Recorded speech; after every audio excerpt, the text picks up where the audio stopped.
ആഗോളതലത്തിൽ അനിശ്ചിതത്വത്തിനുള്ള പ്രവണത തുടരുന്ന സാഹചര്യമാണ് നിലനിൽക്കുന്നത്. ഇതിനിടെ നേട്ടം കൊയ്തിരിക്കുകയാണ് സ്വർണം.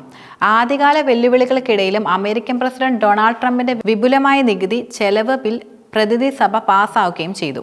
ഇത് US ഇക്വിറ്റികൾക്കും ഡോളറിനും താൽക്കാലിക ആശ്വാസം നൽകുന്നതാണ്. അതേസമയം തന്നെ ജൂൺ 1 മുതൽ യൂറോപ്യൻ യൂണിയനിൽ നിന്നുള്ള ഇറക്കുമതിക്ക് 50% തീരുവ ചുമത്താൻ ട്രംപ് നിർദ്ദേശിച്ചതും അതുപോലെ US പുറത്തുൽപ്പാദിപ്പിക്കുന്ന ആപ്പിൾ ഐഫോണുകൾക്ക് 25% താരിഫ് ഏർപ്പെടുത്തിയതും വിപണികൾക്ക് മറ്റൊരു തിരിച്ചടിയായി മാറിയിട്ടുമുണ്ട്.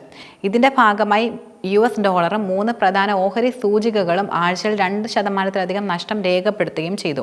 ഡോളറിന്റെ ദുർബലതയും അതുപോലെ സ്ഥിരമായി സുരക്ഷിത താവള ഡിമാൻഡും കാരണം സ്വർണം 5% ഉയർന്ന് ഔൺസിന് $3366.5 എത്തുകയും ചെയ്തു. ഉയർന്ന വിലയും മിഡിൽ ഈസ്റ്റിലെ ഭൗമരാഷ്ട്രീയ സംഘർഷങ്ങളും ഉണ്ടായിരുന്നിട്ടും യഥാർത്ഥത്തിൽ ചൈനീസ് സ്വർണ്ണ ഇറക്കുമതിയിലെ കുതിച്ചുചാട്ടം ഈ കുതിപ്പിന് കൂടുതൽ പിന്തുണയാണ് നൽകിയതും. യൂറോപ്യൻ യൂണിയനെയും അതുപോലെ ആപ്പിളിനെയും ലക്ഷ്യമിട്ടിട്ടുള്ള ട്രംപിന്റെ ഏറ്റവും പുതിയ താരിഫ് ഭീഷണികളെ തുടർന്നുകൊണ്ട് വെള്ളിയാഴ്ച സ്വർണ്ണവില കുത്തനെ ഉയരുകയും ചെയ്തിരുന്നു. MCX ഗോൾഡ് ഫ്യൂച്ചേഴ്സ് കഴിഞ്ഞ തിങ്കളാഴ്ച മുതൽ ആഴ്ചയിലുടനീളം ഉയരുകയാണ്. രണ്ടാമത്തെ ഉയർന്ന വാരാന്ത്യ നിലവാരത്തിൽ ആണ് വ്യാപാരം കൂടുതലും അവസാനിപ്പിച്ചതും. അതുപോലെ പ്രതിവാര ചാർട്ടിലെ വില 20 EMAയ്ക്കും സൂപ്പർ ട്രെൻഡിനും മുകളിലാണ് നിൽക്കുന്നത്. ഇതൊരു പോസിറ്റീവ് ബൈസിനെ സൂചിപ്പിക്കുന്നതാണ്. വില ആരോഹണം ട്രെൻഡ് ലൈനിന് മുകളിൽ ക്ലോസ് ചെയ്യാൻ കഴിഞ്ഞത് ഒരു ബുള്ളിഷ് ബൈസിനെ യഥാർത്ഥത്തിൽ സൂചിപ്പിക്കുന്നുണ്ട്. വരും ആഴ്ചയിൽ വില അതിന്റെ പോസിറ്റീവ് ട്രെൻഡ് തുടർന്നേക്കാനുള്ള സാധ്യതയുണ്ടെന്നാണ് വിപണിയിലെ വിദഗ്ധർ കൂടുതലും ചൂണ്ടിക്കാട്ടുന്നത്. എന്നാൽ 97,600 രൂപയിൽ പ്രാരംഭ പ്രതിരോധം നേരിടേണ്ടി വരുവാനുള്ള സാധ്യതയുമുണ്ട്. മറുവശത്ത് പ്രാരംഭ പിന്തുണ എന്നത് 94,000 രൂപയിൽ പ്രതിരോധം 92,800 രൂപയിലുമാണ് നിലനിൽക്കുന്നത്.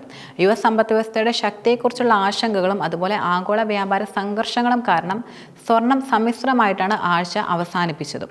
അതേസമയം തന്നെ വെള്ളി വിലയും 3% ഉയരുകയുണ്ടായി. ശുദ്ധീകരിച്ച വിതരണത്തിലെ ഇടിവും ചൈനീസ് കോൺസെൻട്രേറ്റ് ഇറക്കുമതിയിലെ റെക്കോർഡും കാരണം ചെമ്പുവില വർദ്ധിക്കുകയും ചെയ്തു. മാത്രമല്ല LME ഇൻവെന്ററികളിലെ കുത്തനെയുള്ള വർധനവും ചൈനയിലെ ഉയർന്ന ഉൽപ്പാദനവും കാരണം അലൂമിനിയം വില വളരെയധികം കുറഞ്ഞു. ഇറാനിയൻ ആണവ കേന്ദ്രങ്ങളിൽ ഇസ്രായേൽ ആക്രമണം ഉണ്ടാകുമെന്ന റിപ്പോർട്ടുകളെ തുടർന്നുകൊണ്ട് വിതരണ തടസ്സങ്ങൾ ഉണ്ടാകുമെന്ന ഭയത്തിൽ WTI അസംസ്കൃത എണ്ണ വളരെയധികം അസ്ഥിരമാവുകയും ചെയ്തിരുന്നു.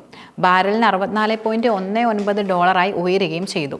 OPEC+ തുടർച്ചയായ മൂന്നാം ബമ്പർ ഉൽപ്പാദന വർധന നടപ്പിലാക്കിയേക്കുമെന്ന് US ക്രൂഡ് ഇൻവെന്ററികൾ രണ്ടാം ആഴ്ചയും ഉയർന്നേക്കുമെന്നും റിപ്പോർട്ടുകൾ വന്നിരുന്നു. ഇതിനെ തുടർന്നുകൊണ്ട് വിലകൾ $60.3 കുറയുകയായിരുന്നു.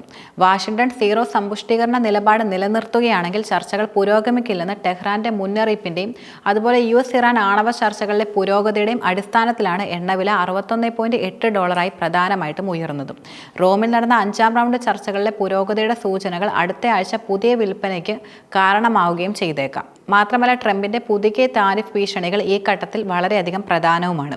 ജൂൺ അവസാനത്തോടെ ആപ്പിൾ, സാംസങ്, മറ്റ് ടെക് കമ്പനികൾ എന്നിവയ്ക്ക് തീരുവ ചുമത്താൻ സാധ്യതയുണ്ടെന്ന് അദ്ദേഹത്തിന്റെ മുന്നറിയിപ്പുകൾ ഇതിനോടകം തന്നെ വളരെയധികം അസ്ഥിരമായ വിപണിയിൽ പുതിയ അനിശ്ചിതത്വത്തിന് ആക്കം കൂട്ടുകയും ചെയ്യുന്നതായിരിക്കും.